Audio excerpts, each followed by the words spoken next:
بینەرانی عزیزی کورسات ئەم کاتتان باش لە بەرنامەیەکی نوێی وێنەگرافی دێنەوە دیداری ئێوە عزیز و خۆشەویست کەسایەتی خۆشەویست و پەروەردەکار مامۆستا سامان نووری عزیز ئەم هەفتەیە میوانی بەرنامەی وێنەگرافیە.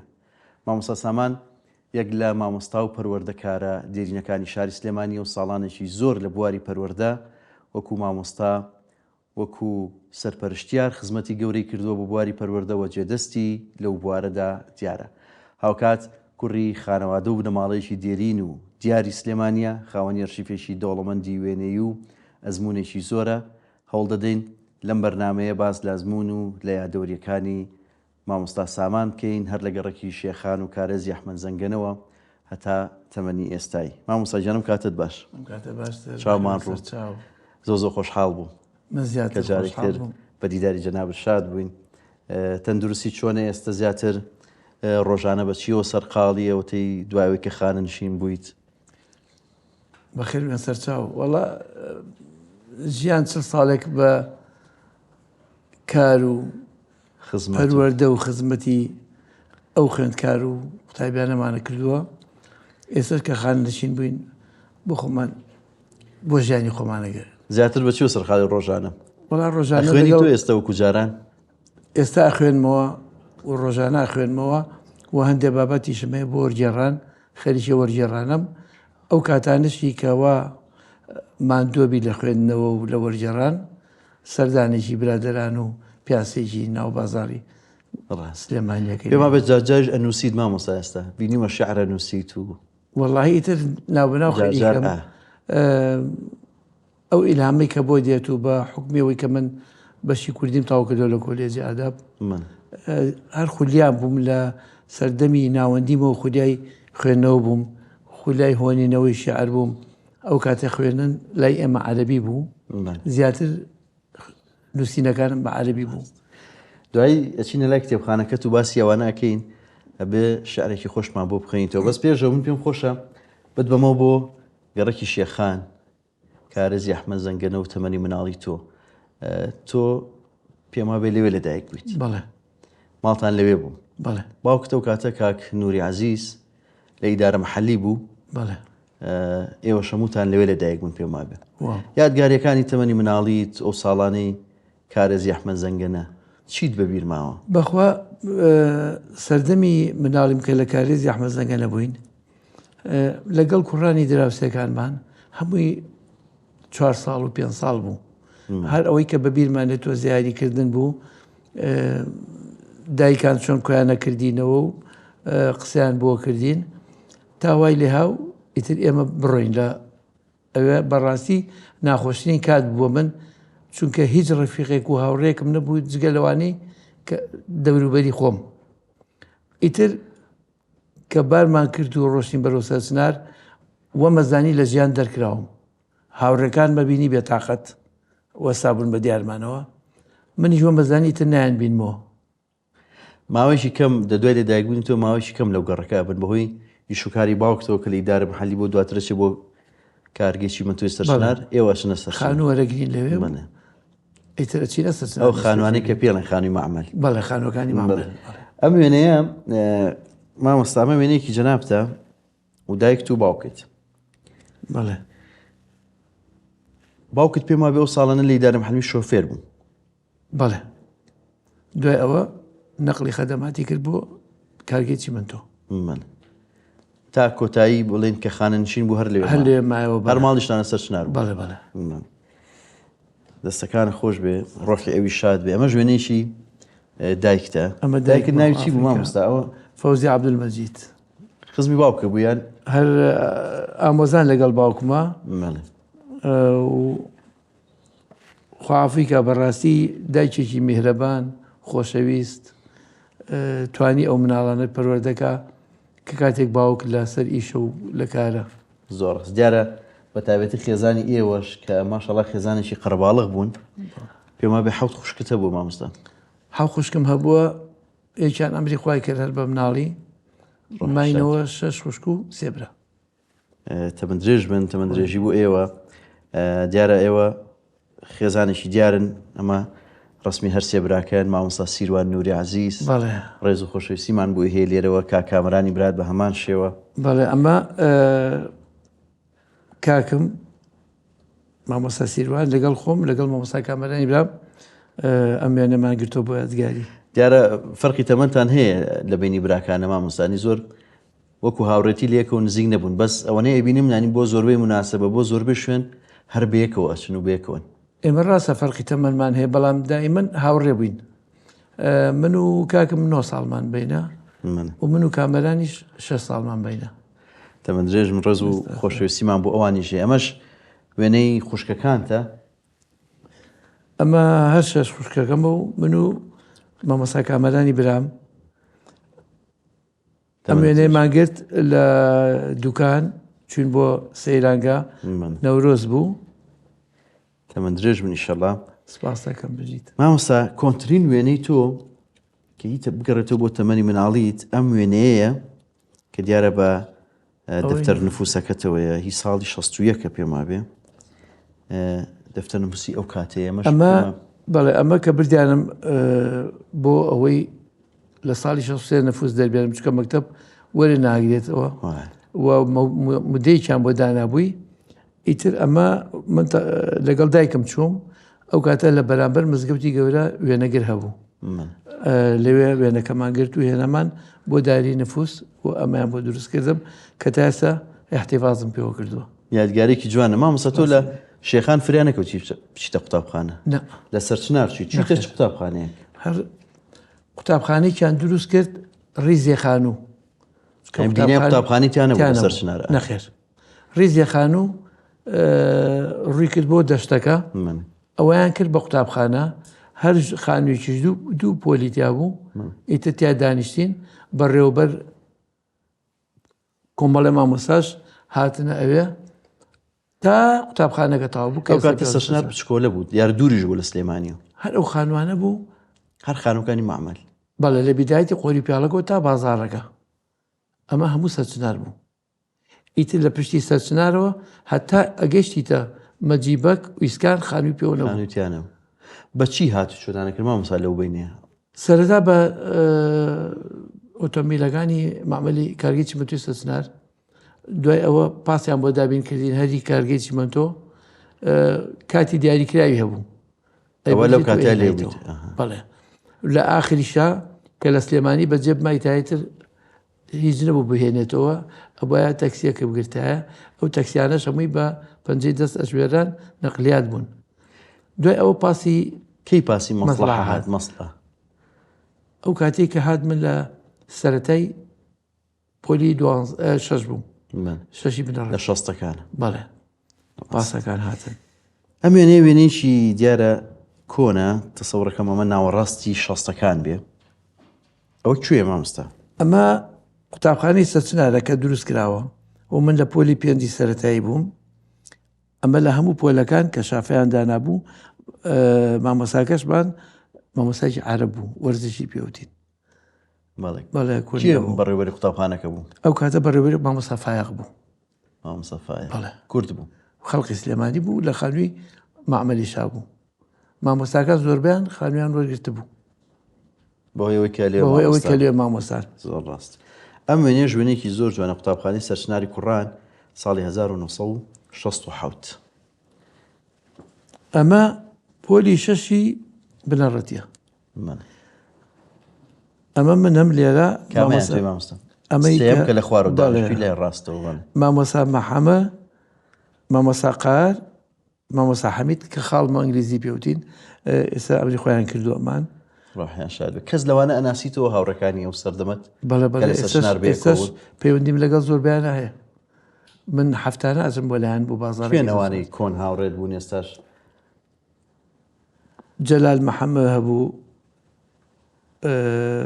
دڵشاد بوو مەریوان بوو فەرەیدون بوو ئاسی بوو کێسە لە خاریجە ئەمانە هەمووی کۆمەڵی برادری خۆشەویستن هەموو هەفتەیەک سەرداریان نەکەم.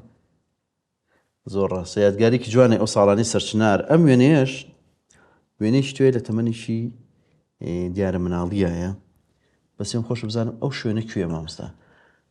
ئەمە ئێمە لە سەرچنارەوە من تەمەنم وا بزانم 13 ساڵ بوو 12 ساڵ بوو بەڵێ لەگەڵ کوڕی پورم بەیان لە چوین بۆ سەرچنار لە سەرچنار و سواری پاس بووین جەژن بوو یەکەم ڕۆژی جەژن چوین بۆ پیرمەسوور ئەو کاتە بەس پیرمەسوور هەبوو جۆلان و شتیتیا بوو ئێستا ئەوەش نەماوە ئەمە ئەو پیرمەسوورەکەیە بەرامبەر باخی دایکی ئێستا بەو شکڵە بوو بەو شکڵە بوو ئەوە دەشتێک بوو ئیتر جۆلانێتیا بوو ئەمێنێ مسەوری لێ بوو بەڵێ زۆر ڕاست وێنەیەکی جوان و یادگارێکی جوانی مناڵیە ئەم وێنێژ وێنەیەکی مامۆستا تۆ لە پێشێ بێمە سەر ئەوە هەر سەرەتاییت لەسەر شنار تاوا کرد بەڵێ بۆ سانەوی باوکم وتی حەزەکەم لە ناو شار بخوێنن ناوەندیشیان کرد بۆ لە سەرچنار بەڵام ئێمە چەند کەسێک بووین باوکی من و باوکی برادەرەکانم ئیتیفاقیان کرد کە بمانێرن بۆ سانەوی سلێمانی لە چواربەخ بەو تەمەنە چۆن هاتوچۆتەکەر هەموو ڕۆژێک لە سەرچنارەوە بۆ ڕۆژە بووە بەفرباریوە لە شەشی بەیانی هەڵیان سانوین بە پێ بەلای ئەبوسەنای ئێستا کە یەک شەقام بووە بۆ دووڕیانەکەی سەرچنار بۆ چوارباخ لە شەژە ڕۆشتین هەشت و شتێک گەشتی هەموو ڕۆژێک 2 ساعت بە پێ ڕۆشتین نیوەڕۆ ئەکرایەوە تۆزێ ڕێگاکە باش بوو بەڵام بەیانیان ئەیگو بۆی دەوامەکەتان نەڕوا و دەرسەکانتان نەفەوتێ فەرمونون پێشمانکەون ئیتر بەڕیانەکردین لە جاتێک و تا لای قۆری پیاڵەکە و لێو خۆمان نەڕۆشتی یادگارێکی جوانە ئەمە وێنەیەکی تەمەنی گەنجیتە ئەمە تەمەنێکی زۆر لاویە من و خواعفریکا پەیمانی پرزام ئەندازیار بوو لەگەڵ شێخ نەوزادی شەحسێن شێخ نەوزاد ئەمە هەر هاوڕێی یەک بووین و لە مناڵێ و تاکو ئەو کاتەش وێنەیەکی زۆر جوانە دیارە تۆ ساڵانێک لە سانەوی تۆسی سیروان بووی ناوەندی سیروان دواتر چیتەوە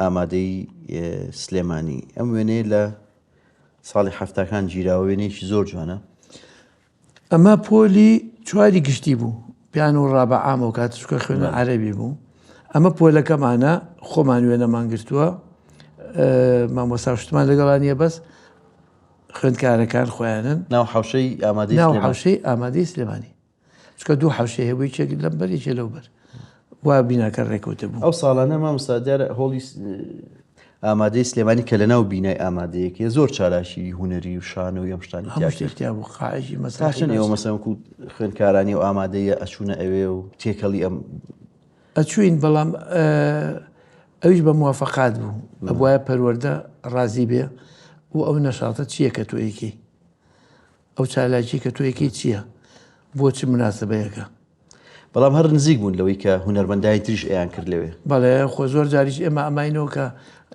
ئاهەنگی تیاکرا گۆرانی ئێمە ئەچوین دانیشی سیرمانە کرد من زۆر حەزم لە هونەر و زۆر حەزم لە شانۆگەری بوو سیرکردنی دوای بەشداری ئەوانە شت کردوە وێنم هەیەگیەوە ئەمە وێنەیەکی تۆیە لە ساڵی 1970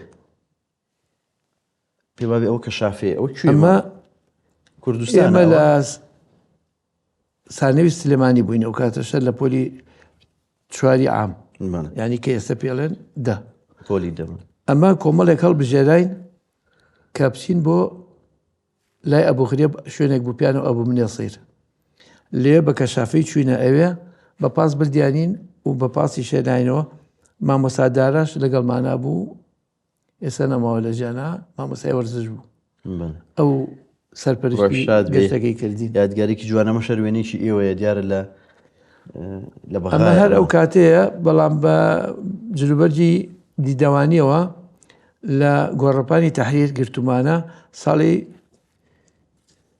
تقریبا نەگەڕێتەوە بۆ 1970 وێنەیەکی جوانە مامۆستا ئەم وێنەیە وێنی تۆ کۆمەڵێک لە هاوڕێکاندن ئەو چ مناسبێکەوە دەستی یەکتان گرتووە ئەمە ئاهەنگێکمان کرد خۆمان لە ئامادەی شۆڕش ئەو کاتە ئەوەی خوێندنی عەرەبی بوو ئەو ساڵە دوا کەوتا ئەیان برد بۆ ئامادەی شۆڕش چکە خوێندن بوو بە عەرەبی بە کوردی ساڵ بە دوای ساڵە ئێمە خوێندنەکەمان کە عەرەبی بوو بردیانین بۆ کە ئێستا پێڵێن ئامادەی سەلاحەدین کە ئێستا پێڵێن ئامادەی سەلاحەدین لەوێ بوو ئاهەنگێکمان کرد لەوێ وەکو با بڵێن ڕۆشتن و هاتن لە ناو ئەمە هەڵەپەڕن بەڵێ بە حساب هەڵەپەڕناگەسێتە وامزانین لە ڕیزی پێشوی مزاهرۆشت نەوەڵا ئەمە ناو گۆڕپانی ئامادەی ڕۆشنبیری ئێستاە هین ئامادەی سەلاحەدینی ئێستا عەفوو دەستەکانی خۆش بێ ئەم وێنێشە وێنێشی گەنجانی ئەو کاتی سلێمانیە ئەمە ساڵی هەفتایە لە سەرچنار گیراوە کۆمەڵی هاوڕێی دێرینە من کە ئێستش زۆربیان لە ژیان ماون چێن ئەوانە مامۆستاگەر وەڵی لێرە خەباتی شەحەسیب یادی بەخێر مامۆستا حەسیب قەراخی شاد ئەم کەمال مستەفاوە ئێستا لە خارجە ئەمە سەروەر ئەمە خۆم ئەمە مەریوان عەبدولکەریم دەستە خۆش بێت یادگارێکی جوانە مامۆستا لە دوایەوەی کە ئامادەی سلێمانی تەواوەکەی ئەچیتە زانکۆی سلێمانی کە ئەو کاتە خۆشبەختانە زانکۆی سلێمانی هەر لە سلێمانی بووە سەرامشی لەوێ وەرەگیرەی چۆن چوویتە بەشی ئاداب کوردی خۆم حەز بوو هۆلیام هەر ئەدەبیات بوو بۆ زراعە دانرابووم بەڵام خۆم گۆڕیم کردم بێ کردە بە کوردی بەڵێ 4 ساڵیش لە زانکۆی سلێمانی بەڵێ دیارە ساڵانە ساڵانێکی خۆش بوون هەرچەنە بارودۆخە سیاسیەکە بەڕاستی خۆش لەبار نەبوو سەردەمی لازم محسین و سەردەمی قووەتی بەعز بۆ ساڵانە لە سلێمانی ڕاستە ئەو کاتە ساڵانی با بڵێن 76 بۆ 80 ئێمە ئەو پۆلەمان 48 خوێندکاری کۆلێج بووین لە هەولێر و دووهۆک و کەرکووک و سلێمانی بە شار و چارۆچکەکانیشەوە ئیتر کۆمەڵێکی زۆر ڕێک و گونجاو بووین هەر 4 ساڵەکە هەمومان بەیەکەوە بووین یعنی دانەبڕین لە یەکتری ئەو مەرحەلەیەکمانە بڕی بۆ دوو هەمومان بووین 2 بۆ 3 هەمومان بووی 3 بۆ 4 و لە دەرچوونیشە هەمومان بەیەکەوە ڕوتمان کرد کەسمان دوانەکە و بەڵام بەداخەوە لە سەردەمی بەعساوکو جەنابە فەرمووت خوێندکارێکمان هەبوو گرتیان وابزانم لە مووسڵ ئەیدامیان کرد هەر ئەومان هەبوو حادیسە بەداخەوە کۆمەڵی گوێنم لەلایە لە هی ئەو ساڵانەی کە تۆ لە زانکۆ بوویت دیارە شانسیەوەتان هەبوو کۆمەڵێک لە هونەرمەندان یا لە کەسایەتە دیارەکان و ساڵانە مامۆستا بوون لە زانکۆی سلێمانی بە تایبەتی لە بەشی کوردی ئەم وێنەی خوێندکارانی بەشی کوردیە دوو کەسایەتی و مامۆستای دیار دکتۆرە کوردستان مکریانی کاک مامۆستا ئەوڕەحمانی ئەمە کۆمەڵە مامۆسای کۆلێجەکەیە یعنی با بڵێن نەک هەر بەشی کوردی با بڵێن بەشی عەرەبیشی تایە کۆمەڵێکی تایە لە بەشی کۆمەڵایەتی ئەمە جێ شانازی بوو کە دکتۆر ئەوڕەحمانی حاجی مارف لە بەغدا هاتبوو محازەرەی وتەوە و ئێمە زۆرمان پێخۆش بوو سەرۆکی بەشەکەشمان دکتۆرە کوردستان مکریانی بوو ئەو وێنەیە لەگەڵیا بگرین بۆ یادگاری وێنەیەکی یادگارێکی جوانە دوو کەسایەتی جوانن ڕێز و خۆشەویستیمان بۆ دکتۆرە کوردستان مکریانی هەیە ئەم وێنەیە دیارە وێنەکانی سەردەمی زانکۆت زۆر زۆرن بەس ئەم وێنەیە زۆر جوانە چکە کۆمەڵی خوێندکاری کچ و کوڕی ئەو ساڵانە پێما بێ هەمان زەیمۆحەد بوون ینی جلوبەرگتان ئێمە سەردەمی ئێمە زەیمۆحەد بوو ئەبوایە کراستەکە و سبی وایە و چاکەتەکە و نیلی و پانتۆڵەکە و ڕەساسی ئاوانە بواە لە دەرگای زانکۆ نیانە کردیتە ژوور و ئەوە بچوتە جلەکانە بگۆڕەیە ئەمە سەر مەرحەلەکەی خۆمانە کۆمەڵێک لە خوێندکاران لە مەرحەلەی خۆت شێت لەگەڵا بوو مامۆستا و ساڵانە هاوڕێی ناسرا و ینی کە تا ئێستا لەگەڵ مامۆستا معروف مامۆستا مەجیشم لەگەڵا بوو خوافریکا بەڕێوبەری ناوەندی کاوە بوو دیارە لەگەڵ مامۆستا معروفە زۆر تێکەڵ بوون هەر زۆر هەر لە گەنجیەوە پێما بێت تا ئێستش ینی لە زۆربەی ئەم وێنانەی کە من سیرم کردووە مامۆستا معروف لەگەڵایە وەڵام مامۆستا معروف کەسێکی خۆشەویست ڕێز و خۆشەویستیمان بۆ هەیە لە ناوەندی مامۆستای من بوو لەسەر چنار مامۆستا معروف بەڵێ ڕێز و خۆشەویستیم بۆی هەیە ئەم وێنەیە وێنەیەکی تۆیە هەر سەردەمی زانکۆیە و هونەرمەند شەماڵسایی پیشتان لەگەڵە ئەمە بەر با بڵێن دەرگای ڕێیسی کۆلێجی ئادابە لەگەڵ مامۆستا شەماڵسایی بە ئەم وێنەمان گرتووە مامۆستاتان بوو بەڵێ چی پێوتن پەروەردەی ئاینەکان خۆی اختصاسی چی بوو مامۆستا شەماڵ؟ وەڵاهی ئێمە بەسی ئاینەکانی بۆ کردین، بەڵێ. احتیمالی ئەوە بوو اختصاسی ئەوە بێت، بەس خۆی یەک کەسێکی مۆسیقی کەسایەتێکی چۆن بوو، ینی کە لە نزیکەوەتان بینی و دەرسی پێوتن و تا بڵێ ڕووخۆش قسە خۆش. و من زیاتر کە بووم بە هاوڕێی بەهۆی تیپی زانکۆی سلێمانیەوە بوو، چکە ئەوی ژە هاتوو یارمەتی ئاین و دەنگێکی خۆشیە بوو، بەڕاستی هونەرمەندێکی و دەستی پێ بڵێ خۆشە. ئەو ساڵانە گۆرانەکانیشی بڵاو کرابوو و ئەتان بینیە تەلەڤیزیۆن و دیار بوو، کەسێکی دیار بوو. یەکەم جار من لە باخی سەچنار سەعیمانە کرد، من و برادێرێکم ناوی کەمالە، هاتن کۆمەڵێک با بڵێن گڵۆپ و کامێرا و شتیان پێ بۆ کو لەو وەکو گڵۆپ ئەوە شەوقیایەوە. سێرم پێدێکە بەجلی کوردی و کچێکیش بەجلی کوردی و گۆرانی ئەڵێن و ڕیکۆردەکەن کە هات بە ماڵۆتم شتێکی واوتیانەوە شەماڵ سایبە نەمزانی بوو. من سعیمە کرد بۆ پۆلی 12 ئەوان ئەو گۆرانەی هاتی بۆ هاتیان تەسویرە کرد وەستاین بە دیاریانەوە. ڕاست دواترش بوو مامۆستات و لە نزیکەوە بەڵێ بینیت. یەکێکتر لەو کەسایەتی و شاعری خۆشەویستانی کە ئەو ساڵان لە زانکۆی سلێمانی بووە کاک کامران موکریە، شانسیەوەت هەبووە کە لە نزیکەوە بیناسی. کەسایەتێکی چۆن بوو کاک کامران بە تایبەتی لە زانکۆ و ساڵانە شیعرەکانی کاریگەری هەبوو لەسەر ئێوە؟ مامۆستا کامران کەسایەتێکی زۆر ڕۆحسووک و خۆشەویست بوو. 3 ساڵ ئێمە دەرسی پێوتین کێش و سەروە لە شعری کوردیە و یەکێک بوو لەوانەی کە تەشجیعی شەکردین بۆ نووسین، یەکێک بوو لەوانەی کە دائیمە لە ناومانە بوو، هەمیشە لە ناومانە تەشجیعی کردین بخوێنن کوردایەتی وایە، لەگەڵ شیعرەکانیشا کوردایەتیشی فێرە کردین.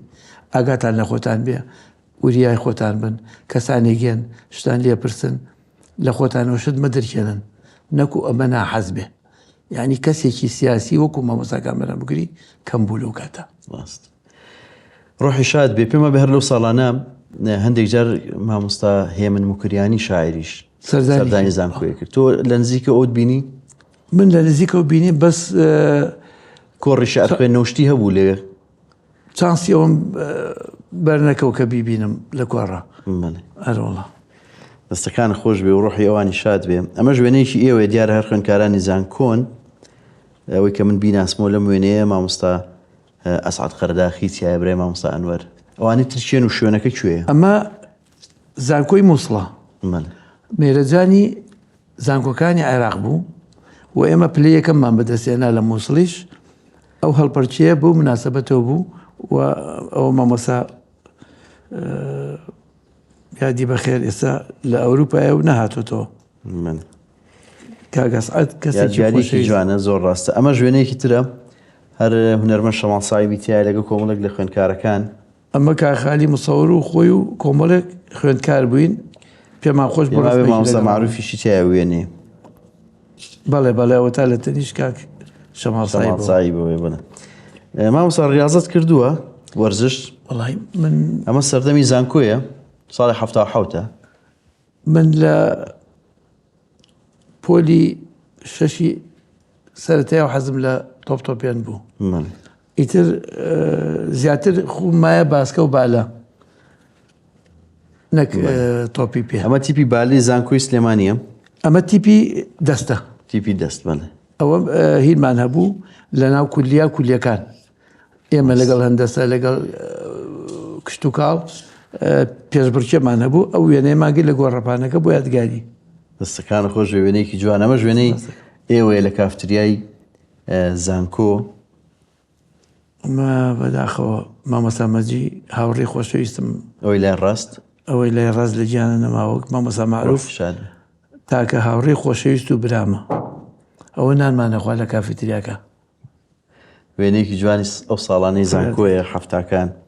مامۆستا تۆ ساڵانەی کە لە زانکۆ بوویت بەشداری کاری هونەریت کردووە و لەگەڵ تیپی مۆسیقای زانکۆی سلێمانیش لەو ساڵانە کارت کردووە لەگەڵ کاتە مامۆستا ئەنوەر قەرداخی و کاک ئاراسی مەحموود شەوقی و کۆمەڵێکی تر لەو تیپە کارتانە کرد. من پێم خۆشە هەندێک وێنەی ئەو ساڵانە پیشان بەم کە تۆ لەگەڵ تیپی مۆسیقای زانکۆی سلێمانی کارت کرد. ئەمە یەکێکە لە وێنانە. مامۆستا تۆ چه ئامێرێکی دەژەنی لەگەڵیانە؟ ئەوە بانگۆز و کۆنگۆ درامە بەڵێ من ئیقاعی بووم زیاتر ئەوەش کاک پەیمانە بەڵێ سەکسیفۆن لیا و کاک خالیدیش لەگەڵ سەڵاح ئەوە گیتار لێن ئەوە تۆ چۆن فێری ژەنینی ئەم ئامێرانە بوویت؟ هەر خۆم با سەریقە حەزم لێ بوو دوایی بووە چێ پراکتیک فێری کردیان کەس نەبوو نا. لەو سەردەما؟ نەوەڵا خۆم حەزم لێ بوو لە ماڵەوە و ئێسش دەفوت تەبڵم هەیە بۆ معلومات دیارە بەشدای زۆر میهرەجان و کارتان کردووە ئەمە وێنەیەکی هەر ئەو ساڵانەیە مامۆستا ئەحمەد سالار هونەربەندی گەورە مامۆستا ئەنوەر قەرداخی ئەم شوێنە کوێ مامۆستا؟ ئەمە ئێمە ئەو ساڵە با بڵین میهرەجانی زانکۆکانی عێراق هونەریەکان بەڵێ لە بەسرە بوو بەڵێ ئێمە لێرە چوین بۆ بەسرە بەم پاسی 44 نەفرەکان ئەمانیشمان لەگەڵا بوو و ئەوە لای ئوتێلەکە بوو لە شارع الکوێت ئەو ڕسمەمان گرتووە وێنەیەکی جوانە دەستەکانە خۆش بێ ئەم وێنێش دیارە وەکو تیپی زانکۆی سلێمانی بۆ زانکۆکانی تر ڕۆشتوون شارەکانی تری عێراق ئەم وێنەی یەکێک لە میهرەجانە گەورەکانە ئەمە شەر میهرەجانی زانکۆکانی عێراق بوو لە مووسڵ توانیمان پلەی یەکەمیش لێ ساڵی 79 بەڵێ ئەو ساڵانە سلێمانی لە زۆر لە میهرەجانەکان مامۆستا پلەی یەکەمیان بەدەستێناوە ئێمە لە 78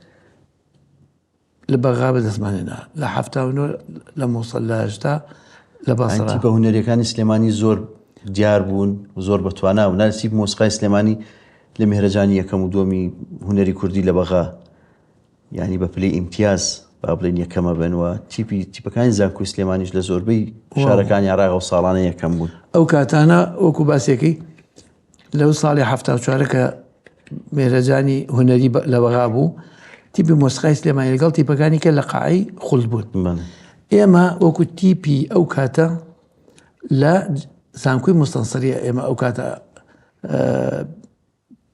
بەرنامەکانی خۆمان پێشکەش کرد ئەو شەوە شەوی زۆر خۆش بوو بەڵام بەداخەوە لە نیوەشەوە کاگەنۆر جوابی ناوتی ئەبێ ئەم شەو بگەڕێنەوە چونکە ڕێک نەکەوتون ئیتر بۆ شەوهاتین و بە سلێمانی دوایش هونەرمەندان چوونە دەرەوە بار و دۆخەت تێکچێ ئەم وێنەیە وێنەیەکی یارتیپ مۆسیقای زانکۆی سلێمانی ئەوە کیە گۆرانیە لە مامۆستا و عازفانە لەگەڵتە ئاراسی محموود شەوقیە بەڵێ ئەمەی لای ڕاست وشار کەمالە ئەو بەندە خۆمم ئەوەی دواوە چاپووکە ئەوەش بەهرۆزە ئەمەش گۆرانی برایمی خەیاتە و ئەمەشان کاک ئاراسە مامۆستا و ساڵانە تیپی دیارە ستایلەکە ستایلێکی نوێ بوو بۆ سەردەمە تیپی مۆسیقای زانکۆی سلێمانی کە لەسەر ئەم ستایلە ڕۆژ ئاوایی و ئەوانە کارتانە کرد تا چەند ئیشەکانە چووە ناو خەڵک یا گەنج حەزی لێ بوو یا ئەم ستایلە تازە بوو مەسەل لە ناو خەڵکە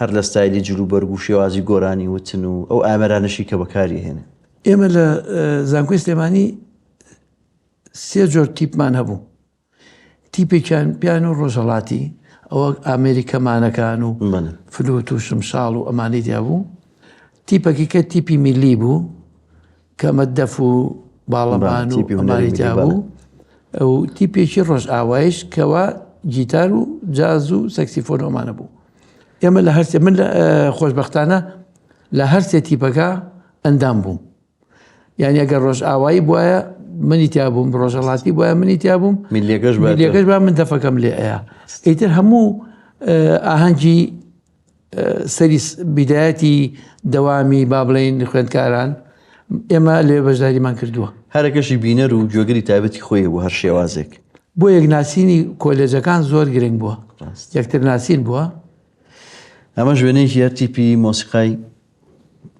زانکۆی سلێمانیە ئەمەش هەر ئەو کاتەیە هەر هەمان حەفلەشە مامۆستا جگە لە کاری مۆسیقی کە و ساڵانە لەگەڵ تیپ مۆسیقای زانکۆی کۆمەڵە گۆرانیشتان کلیپ کردووە پێما بێ مامۆستا ناسر حەسەن گۆرانی هەوارە و کۆمەڵێک ئەوە توی تێ مامۆستا بەڵێ ئەوە ئێمە لە پشتی زانکۆ بینایەک بوو کردومان بە ستۆدیۆ ئیتر بەڕاستی زۆر گەرمیش بوو ئەو گۆرانیانەمان تۆمار کرد لەگەڵ پێشەش گۆرانی تریشمان تۆمار کرد بەڵام ئەوەی کەوا مەجار ڕەخساوە بیبێن ئەو سێ گۆرانیە بوو کە بردمان بۆ دوکان و لەگەڵ خاتوو بەدی عەدارتاش کۆمەڵە خوێندکاری ئامادەی سلێمانی کچان هاتن و لەوێ هەوارەمان پێشکەش کرد لەگەڵ نوێژی ڕوخسارەوە دەرخا لەگەڵ نازانم هەرچەند تۆ بێ وەفا بووی. سێ گۆرانی زۆر جوانە، دیارە گۆرانەکان ژمارەیان کەمە بەس ینی زۆر نۆستەلژیک نێسکرد کە گوێت لێ بێتەوە چیتۆ بۆ ئەو ساڵانەوە ساڵانێکی زۆری ژەم گۆرانیان لە ناو خەڵکا بوون، ینی ئەو ترایەوە بەردەوام لە ناو گەنج و ئەوانەیە. دەستەکان خۆش بێ. ئەم وێنەیە وێنەیەکی توێ بەڵام ئەمەیان کاری مۆسیقی نیە، لە کارێکی شانۆییە. بەشداری شانۆیی دەکرد؟ ئەمە شانۆگەریەکمان دانا، خۆمان کۆمەڵێ ئەندامان بووین بۆ حەفلەی تعریفی کۆلێجی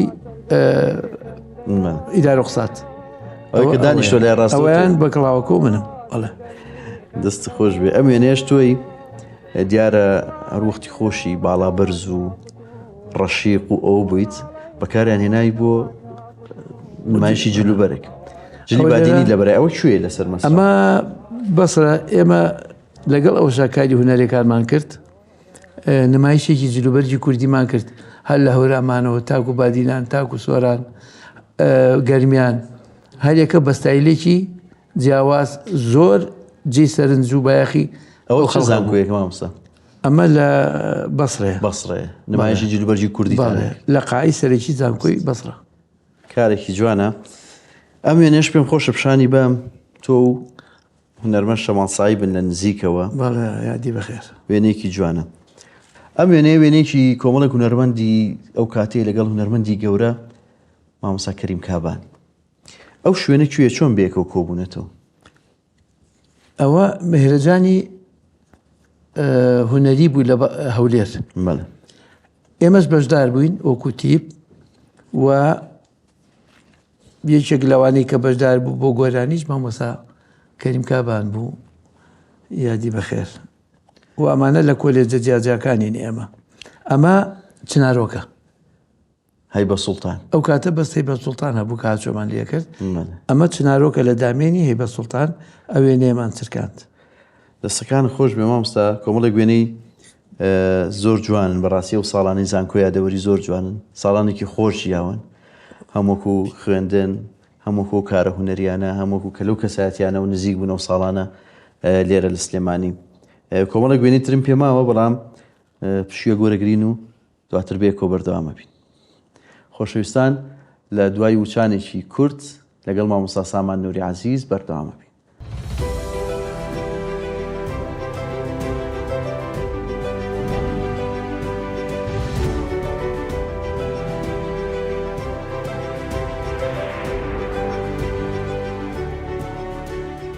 خۆشەویستان، دووبارە ڕاستاوتان لێبێ و لە بەرنامەی وێنەگرافیەوە لەگەڵ مامۆستا سامان نووری عەزیز لەگەڵتان بەردەوامین. مامۆستا لە باسی ئەومان کرد کە ساڵانێکی زۆر لە زانکۆی سلێمانی بوون و بەشداری زۆر کاری هونەری و ئەو ساڵانە بەخۆشی ژیاون و ساڵانێکی بەرهەمدار بوون لە ژیانی ئێوەیە. کۆمەڵە گوێنەی کەمی ئەو کاتانەم لە لامەوە پێم خۆشە بە خێرای سەرێکی ئەوانە بکەین پێشەوە بچینە سەر قۆناغی دواتر. ئەم وێنەیەکی توێ لەگەڵ هونەرمەندی عەرەب سوعاد حوسنی چۆن یەکتان گرت؟ چۆن ئەم وێنەیەتان گرت؟ ئەم وێنەیە گەڕێتەوە بۆ ساڵی هەفتاکان سەفرەیەکمان کرد بۆ حەبانیە. لەو کاتە ئەوان فیلمی قاچیان دەرەکرد، هات بۆ لامان تعارفمان لەگەڵا کرد، وتمان حەزەکەین گۆرانیشمان بۆ بڵێ تو هەڵپەرچێش بکەین. ئەوە لە خەریکی هەڵپەرچەی کوردی فێرەکەین لەگەڵ سوعاد حوسنی. لەگەڵ سوعاد حوسنی لەوان لەوێ وێنەی فیلمێکیان نەگرت. بەڵێ دەستەکان خۆش بێ، یادگارێکی جوانە. ئەم وێنەیەش مامۆستا وێنەیەکی زانکۆی سلێمانیە، ئۆتۆمبیلێکی ئەو ساڵانەش لە پشتانەوەیە. لەوە چێفیاد بێ ئەوە من و کار خەسرەوین خەڵقی هەولێرە ئەم وێنەیەمان گرتووە ساڵی 77. دیارە ئۆتۆمبیلە و ساڵانەوەی هەی بواە هەرە چەند سایارێکی تا بوو، مامۆستاکان هەیان بوو، هیتر هیچیکە نەیبوو. ئەو ساڵانە مامۆستا ینی حکوومەت ئۆتۆمبیلی نایە بۆ مامۆستانی کە دکتۆرایان هەیە مەسەلەن یان با ئەسحاب الکەفاءات هەبوو، ئەوانەی دکتۆرایان هەبوو بە 2000 دیناری سویسری مارسیستێکی وەرەگرت. 2000 ئەو کاتە. زۆر باش. ئەمە ژوێنێکی تۆیە لەگەڵ مامۆستای زۆر خۆشەویست مامۆستا سەباح محەممەد ئەمین. هاوڕێ خۆشەویستم و برامە ئەوە لە زانکۆی پاش دەرچوونمان لەو کاتە سەرباز بووین هاتبووینەوە بە مۆڵەت سەرێکی زانکۆمانە. وێنەیەکی جوانە مامۆستا سەباح کەسایەتێکی خۆشەویست و قسە خۆش و خۆشمەشربی ناو خەڵکە ڕێز و خۆشەویستیمان بۆی هەیە. هەر لەو کاتانی کە لە زانکۆی مامۆستا سامان سەفەرێکی دەروی وڵاتت کردووە چۆن چیتە دەرەوە؟ ئەمە کوێ چه وڵاتێکە؟ ئەمە ساڵی 79 پاسپۆرتمان دەرێنا من و دووسێ برادری خۆمان وتمان سەردانی ئەوروپاکەین. ئیتر بە سوتفە چوینە بەغاو ڤیزەمان وەرگرت و کە جیازەکەمان وەرگرت چوین بۆ تورکیا و ئەوروپای خۆرهەڵات. ئەو چ وڵاتێکە؟ ئەمە بۆڵغاریە. من و مامۆستا مەجید ڕەحمەتی. ئەمە شەروێنێکی تری ئەو سەفەرەتە چەند لەوێمانەوە ینی؟ وەڵام ماوەی مانگ زیاتر. ینی هەر بۆ گەشت و گوزار گەشت و گوزار چوین. ئەمە ڕۆمانیا وەش بینایەکی زۆر جوان بوو کە من ڕسمم بەرامبەری گرتووە. ڕاستە زۆر بێ و کاتانەیە کە سەفەریان کردو ئەو ساڵانە ینیەوەی کە من بینی بێتم زیاتر بۆ ئەوروپای خۆرهەڵات سەفەریان کردووە. ڤیزە ئەو وڵاتانە ئاسانتر بوو بێ. هەر ئەوێ هەبوو. ڕاست ڤیزەی شوێنەکانی کێ نەبوو. وێنەیەکی تۆیە لە ڕۆژی دەرچوونت لە زانکۆ؟ بەڵێ ئەوە ساڵی ئەو ئاهەنگە لەکوێ کرا مامۆستا؟ ئەمە مەلعبەکەی سلێمانیە.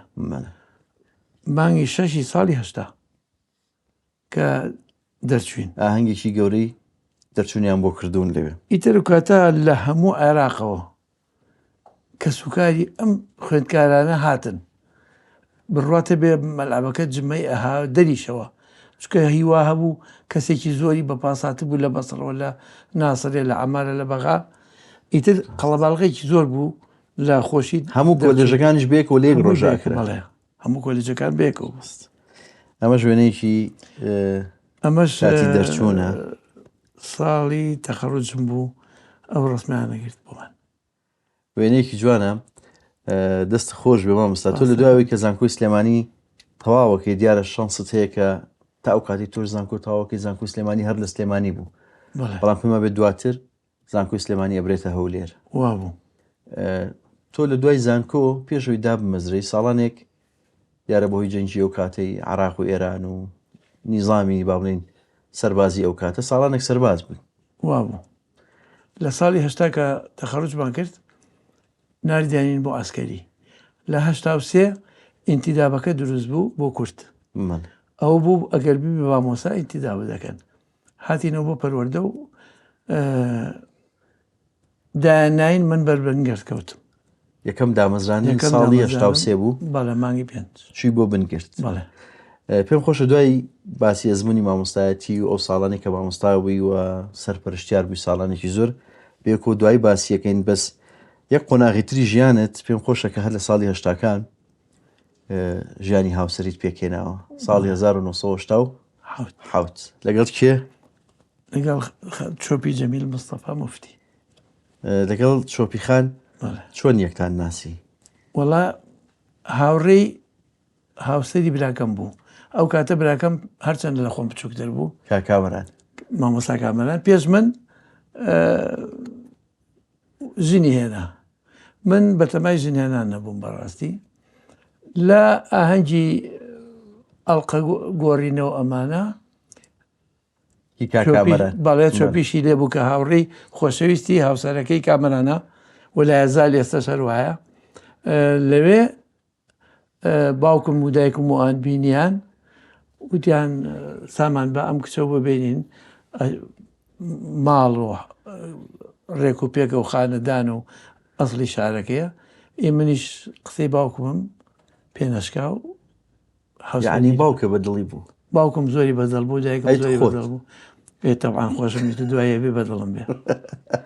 تۆ 4 ساڵی زانکۆ هەموو ساڵە لە بەغا و لێرە و لە تیپی هوەری و یعنی هیچ کەسێک ناتە حیاتەوە؟ ناهاس حەزم نەکردووە. دوایش دایک و باوکەم چۆپی خانیان بەدڵ و جەنابیشت ژیانی هاوسەری لەگەڵ پێکێناوە پیر و خڕۆ بن. ئەمە وێنێکی تۆ چۆپی خانە ئەمە گەڕێتە بۆ ساڵی 80 نیشانت کرد. بەڵێ وێنێکی جوان. ئەم وێنەیەش دیارە دواترە ئەمەیان 28/12/87 ئەوە ئەو ڕۆژە بوو بۆ بەهانیە چین بۆ بەغا بۆ شەر عەسەل کاتی گواستنەوەی کاتی گواستنەوە. بەڵێ لەگەڵ چۆپی خان دیارە ئەمە شوێنێکی ڕۆژی نیشانەی ئەو شوێنە کوێ مامۆستا؟ ئەمە ماڵی خاڵم بوو لەسەر چنار خانوەکەیان تقریبان 1000 متر بوو باخێکی گەورەی هەیە و ئاهەنگی نیشانەکەتان لەوێ ڕاستە وێنەیەکی جوانە ئەمە ژوێنێکی هەرە و ڕۆژەیە دیارێکێک لە دواوە هەلهەلە لێیە کاتی ئاڵقە لە دەستکردنە چەند مناڵتان هەیە مامۆستا؟ سیان چەند کچ و چەند کوڕ؟ دوو کچ یەکەم و دووهەم بەڵێ دواییمەکەش کوڕ بوو تەمەند درێژن ئەمە یەکێک لە مناڵەکانە ئەوە کامیانە؟ ئەمە کچە گەورەکەمە لە کاتێک بناڵیە لە ماڵی خۆمان بەجیا دەستەکان خۆش بە تەمەند درێژ من ئەمەش چۆپی خانە هەرگەڵێکێک لە مناڵەکەی ناوە ئەمە هەرسێ مناڵەکەتن با بڵێن دوو کچەکە ناویان چێ مامۆستا؟ گەورەکە سیڤایە ناوجێکە سازە کوڕەکە شاتە تەمەند درێژ بن ئینشەڵڵا کەسیان لای خۆت ماون مامۆستا؟ نەوەڵاهی کچەکان شویان کردو هەچ کەس لە ماڵی خۆیەتی و کوڕەکەش سەفەری کردووە تەمەند درێژ من وێنەیەکی خێزانی هەمووتانی تایە وێنەی خۆم و هاوسەرەکەم و هەردوو کچەکەم و زاوەکانم بێستون کوڕی شەحسێنی قەراخیە لەگەڵ ئالان کوڕی کاک مەحەممەد بازرگانە بەڵێ چەند نەوەت هەیە مامۆستا؟ نەوە ئێستا بۆ بە چوار ئەمە وێنەی ئەمە ئالانی زاوم و سیڤا و لەگەڵ دوو کوڕەکەیەتی بە ناوی خانی و پۆلۆ بینی چۆنە لەگەڵیانە؟ زۆر باشە ئەمە ژوێنێکی ئەمەش بێستونی زاوەمە لەگەڵ کچەکەم ساس لەگەڵ زەند ئەمە لە بەریتانیاژین تەمەند درێژ بن ئینشەڵڵا ئەمە شەروێنەی سیانتی لەنەوەکان ئەمە هەر سێکیانن سێ کوڕەکەیە دوانی هینی سیڤای کچمەوەی کەشان هی سازە ئەمە ژوێنێکی تازەیە لەگەڵ مامۆستا سیروان و هاوسەرەکانتان بێکەوە بەڵێ ئەمە زۆر بۆ یادگاری ئەم وێنەیەمان لەم بەیناگرت وێنەیەکی جوانە و ڕێز و خۆشویستیمان بۆ ئەوانی شەیە دیارە وێنەکان زۆر زۆرن تەمەند درێژ بن ئینشەڵڵا مامۆستاکان خێزانێکی بەختەوەر خوای گەورەتە و چۆپی خان بۆ مناڵەکان و بۆنەوەکان بێڵێ پێم خۆشە بێکەوە بەیادی و ساڵانە ساڵانێکی زۆر لەسەر چنار ژیاون و تەمەنی مناڵیت و گەنجیت و هەمووی لەسەر چنار بوو پێم خۆشە بێکەوە پیاسێکی سەرچنار بکەین و باسی هەندێک وێنە و یادەوەری تر بکەین فەرموو سەرچاو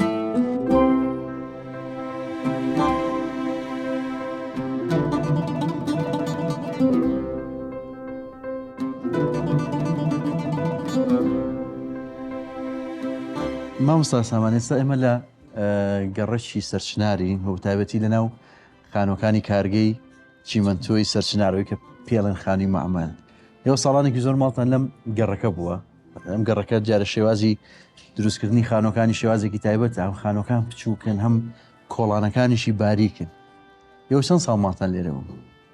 وڵامەتی لە دوای شەستێکەوە کە لە شێخان هاتینە ئەم گەڕەکە سیە ماڵمان بەرکرد ڕقم 51 بوو بۆی کە باوکت هاتە کارگەی چیمەنتۆ ئەم خانووە بەحساب گەورەکانە سێ ژووری تایە مەخزەنی تایە مطبەخی تایە مشتەمەلات حوشێکشی لە ناو تیا بوو ئێمە هەموو لێرە پەروەردە بووین ئەوەی لەوێ لەدایک بوو لێرە گەورە بوو لێرە چواری کەمان لێ لەدایک بوو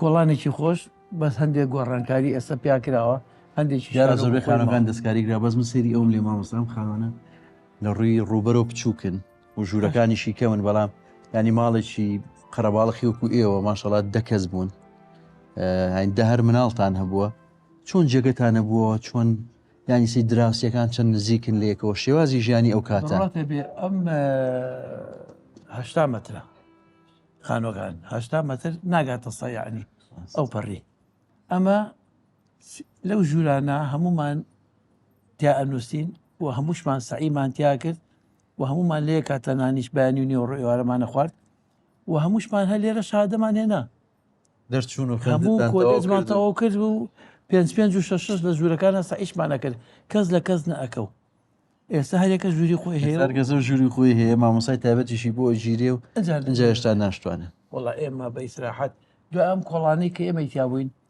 بەڕاستی نەک کۆڵانەکە هەموو سەرچندداری جێک ماڵ بوو.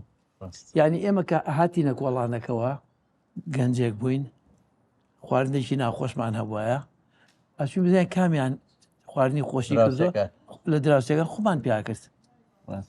دراوسێمان هەبووە هاوسەرەکەی خەفەر بووە لە معمل هاتوۆتە ماڵی ئێمە باەکێک بێت لەگەڵ یا بنوێ هەروەکو خوشکورە و خویەک خێزانمەڵ ینی هەمومان تا ئێستاش و تا ئێستا سەرچنارەکان بە عینی نەفەس و عینی ڕۆحن هەموو خوشکبران هەموو تێکەڵاون هەموو دڵیان بۆ یەگەسووتێ هەموو بیری سەرچنارەکەن ئەم کۆڵانە هەموو یادگارەکانی منی تێ ئەمە چاوم هەڵێناوە لە گەری مناڵی و گەنجیەکی سەرەتایەوە من لێرە گەورە بووم تا پۆلی شەش ڕاستە من لە پۆلی حەوتکەیەکی ناوەندیەکە من چوومەتە سلێمانی بەڵام خۆم بۆ زوو بگەڕ لێرە ژیاوە دراوسەکانی ئەو ساڵانت بیرە لەم گەڕەکە یەکە ماڵی ئەم بەریان کاک عەلی بوو بەڵێ ئەوەی ئەو بەری کاک محەممەد بوو ئەوەی دووهەم لێرە کاک سەدیق بوو ئەوەی ئەو بەر مامۆسا قار بوو مامۆسای خۆمان بوو لە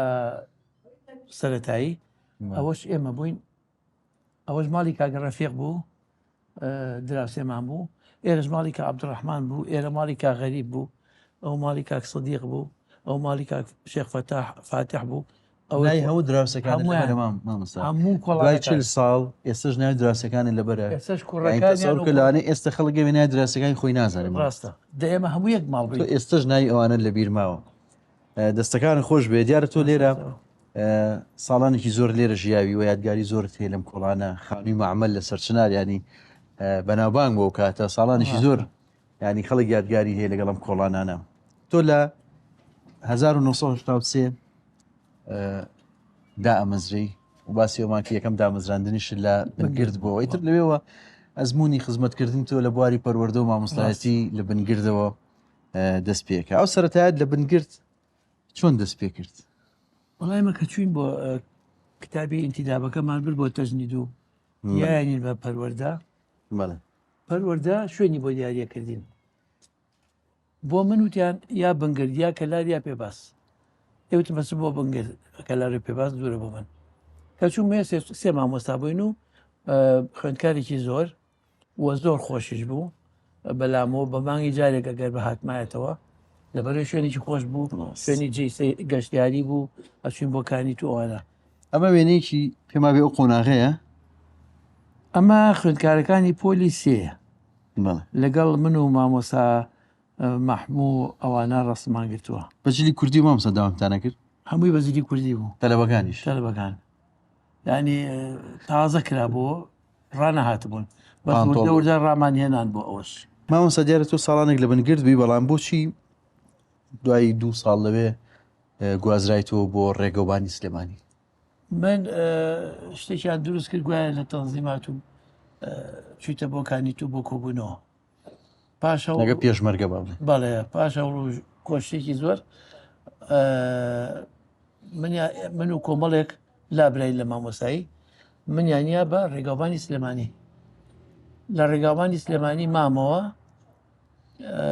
دوایەوە بڕیارێک دەرچوو ئەڵێ ئەوەی لە بەرهۆی سیاسی گوازراوەتەوە بگەڕێتەوە بۆ شوێنەکەی خۆی گەڕاینە بۆ مامۆستایەکە تۆ بۆ بنگردیان نەخێن کتابەکەیان بۆ کردم بۆ ناوەندی خەڵات لای پرسەکەی دەباشان بەڵێ ئەم وێنەی کانیتووە ساڵ ئەو سەفرێ بوو کە من دوای ئەوە لابرا لە دوایمەتر تۆ لەوێ بەڵێ زۆر ڕاست مامۆستا تۆ ساڵێکی زۆر مامۆستا بووی وەکو خۆ دەڵێ لە ناو سلێمانی لە ناوەندی خەڵاتەوە دەستی پێکردەوە لە دوای ڕاپەڕنی شۆچیتە ئەعدادی ئامادەی هەڵکەوت با بڵێن ساڵانێکی زۆر لەوێ بوویت بەڵام لە زۆر لە خوێندنگە و قوتابخانەکانی سلێمانی وانە دووتۆتەوە ئەزمموی مامۆسایەتی مامۆستایەکی دیاری کوردی بووی ساڵانێک من لە ئامادەی هەڵکەوت بووم جەنابەت مامۆستامان بووی ئەنجەی فەخر و شانازی ئێمە خوێندکارانی سلێمانی من کۆمەڵە گوێنم پێ هی قۆناغی جیاوازی تەمەنی مامۆستایەتی تۆیە پێم خۆشە خۆت پێم بڵێ ئەم قوتابخانانە شوێن و ئەم کەسانە شوێن لەگەڵتە ئامادەی فریشتێک چانە کە من لێ وانە بێژ بووم لەگەڵ خوێندکارانی پۆلی 12 ئەوە ساڵی چەرمێ مامۆستا ئەمە ساڵی سەورەکەم نەوەدەکان بەجلوبەرگ و ستایلەکەی دیارە نەوەدەکانە دەستەکانە خۆشوێ ئەم وێن هەیە شوێنی کۆمەڵێک مامۆستای خۆشەویستەوە سد نازەنینی ئەکرەم بەگیش لە تەنیشت وەستاوە. ئەمە ئامادەی خانزادی کچانە سنەرمین خوافریکا ئەو بەڕێوبەر بوو سنازەنینیش یاری دەدەری بوو من لێو کوردیمەوتەوە. ڕێز و خۆشویستیمان بۆیان هەیە. مامۆستا ئەم وێنەیە وێنەیەکی زۆر یادەوەریکی جوانە. مامۆستانی ئامادەیی هەڵکەوتە کە زۆربیان مامۆستای خۆشم بوون ساڵانێک. ئەمە بەر دەرگای چوونە دەرەوەی ئامادەی هەڵکەوتەوە بەڵێ لەگەڵ مامۆستا علی و مامۆستا عتا ئەوانای مامۆستا بێستون مامۆستا عتا خەراخیە مامۆستا علی کیمیایە مامۆستا سۆران وێنەیەکی جوانە بەڕاستی ڕێز و خۆشەویستی بۆ هەموو ئەو مامۆستایانە هەیە کە ساڵانێکی زۆرە خزمەتی بواری پەروەردە و فێرکردنەکەن. من پێم خۆش ئەو پرسیارە تۆ بکەم تۆ مامۆستای زمان و ئەدەبی کوردی بووی و ساڵانێک لە زانکۆ لە حوتاکان لە زانکۆ بووی زیاتر ئەو سەردەمانە چیتانە خوێنەوە بە چیە کاریگەر بوون مەسەلەن شعری کلاسیکمان هەبوو و ئەو ساڵانە گۆران زۆر دوور نییە لە ئێوە کە سەری هەڵداوە شێرکۆ هاتووە کۆمەڵێک نوێگەری هاتووە لە شێرا مەسەلەن زیاتر مەسەن چیتانە خوێن کاریگەر بوون بە چیە چیتان ئەخوێندەوە مەسەلەن. ئێمە ئەو سەردەمی ڕێژە بوو بە حکمی ئەو زۆرفەی سەپێنرا و بەسە سلێمانیا ئەوانەی بۆ ئێمە دیاریکرابوون شاعرە کلاسیکەکان بوو بەڵام ئێمە خۆمان شعری لەتیف هەڵمەتمانە خوێنەوە شەرکەوە کەسمانە خوێنەوە و دراسەشمان نەکرد و راپۆرتیشمانە سەر نووسی. زۆر ڕاست تۆ هەر لەوە داخڵی دنیای شعر و ئەدەبیات دەبی و پێما بێستا شعرە ئەنووسی و شعری نووسراوت زۆرە. والله هیتە ناو بەناو کە ئیلهامیی شعریت بۆیە بینوسی خۆش. زۆر ڕاستە. یەک دوو لە شارەکانتم بینیوە شتی جوان و ناسکە نووسی دەستەکانە خۆش بێ. ئەم وێنەیە کۆمەڵێک مامۆستایی بەڕێزن ئەوە کوێ مامۆستا؟ ئەمە هەمومان سەرپەرشتیارین لە هەر سێپارێزگاکەوە یارە جەناب مامۆستا لە 2004 بووی بە سەرپەرشتیار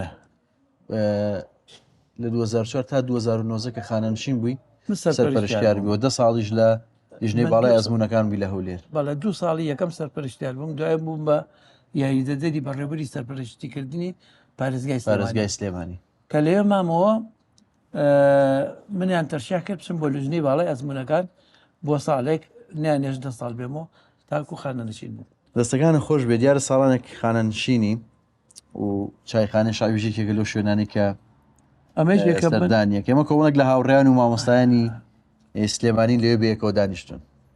چاخانەی شاب ڕەمزی سلێمانیە نیشانە و هێمایەکە بۆ ئێمە لەبەرەوە سەردانی ئەەکەین ڕۆشنبیران شاعیران ئەدیبان هەموو چین و تۆژەکان سەردانیەکەن و ئەتوانین یەکتری تا ببینین ئەگەر کەسانێکە بێ لی دووربین. زۆر ڕاستە کۆمەڵێک مامۆستای ئازیز و خۆشەویست لە ناو وێنەیە هەیە. دەستەکان خۆش ئەم وێنێش پێم خۆشە پیشانی بەم ئەمە یادی سلێمانی ئەم ساڵە مامۆستا ئەکرەمی حەمەلایشان لەگەڵ خۆشەویستیمان بۆی هەیە. بڵێ مامۆستا دوای وێنە کە لەم بەرنامەیە مێ پیشانی بەم ئەم وێنەیە کە دیارەوە هەر لەسەر سوچی ئەم کۆڵانە کە ئێستا ئێمە وەستاوین بۆ وێنەیەتان گرتووە. ئەمە مامۆستا نەورۆزی پورزام و مامۆستا کامەرانی برامە بە یادگاری جارانەوە هاتینەوە بۆێرە و ئەم وێنەیەمان تیاگرتووە چکە بەڕاستی سەچنار قەت لە یاد ناکرێت. ئەمە ماڵی ئێوە ئەمە ماڵی ئێوەن خۆشبەختانە ئەم خانووی ئێوە تا ئێستا دەستکاری نەکراوە تقریباً تۆزێ بەڵام بەردەکەی و وەکو خۆی ماوە هەری ئەو ساڵانەی کە تۆ نزیکی 50 ساڵ لەمەوە پێش لێرە شیاوی مناڵی ڕۆژگاری تۆتە سەرتیایە ڕاست بە هەموو یادگاریەکانەوە زۆر خۆش بوو و هەتاکو ئەژمرم بیرم ناچێتەوە وەفام هەیە بۆ سەرچنار. تەمەەن درێژمی مامۆستاجان تەمەەن درێژبی سەرکەوتوو ئێمەم ڕۆ زۆرمان دوومان کردی دەستەکانە خۆش بە هیوادارم توانیمەتمان کەمێک لە لاپەڕەکانی ژیانی جەنابەت هەڵبینەوە سێری زۆر لەو وێنە کۆنانە بکەین کە چیرۆک و یادگاری جوانیان هەیە. دەستەکانە خۆش بێ و هەمیشە سەرکەوتوو بی. سپاس دەکەم سپاسی هەڵوێست و ماندووبوونی ئێوەکەم بەڕاستی سپاسی ستافەکەشتانەکەم کە لە بەیانێ و ماندوون لەگەڵمانە دەستەکانە خۆش دەستیان نەگوشم هەر سەرکەوتوو بن و ئینشاڵڵا تۆش هەر سەرکەوتووە بی لە ژیانی خۆت و بەرنامەکە زۆر سپاس دەکەم مامۆستا شانازیە دەستەکانە خۆش بێ. خۆشەویستان ئەم شێوەیە هاتینە کۆتایی ئەم بەرنامەی وێنەگرافی تا بەرنامەی داهاتوو کاتێکی ئارام بۆ هەموو لایەکتان.